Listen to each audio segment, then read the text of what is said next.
и жители на село Звездица. Следващото изпълнение е последно от нашия концерт. Нека звучи една от най-българските песни, която докосва сърцата и пълни очите.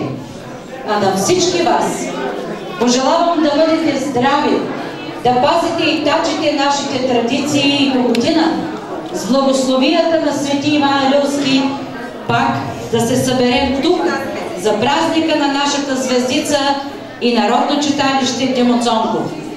Благодарим на всички участници в програмата, които ни гостуваха тази вечер и показаха, че там, където се влага душа, сърце и приятелство, парите са без значение.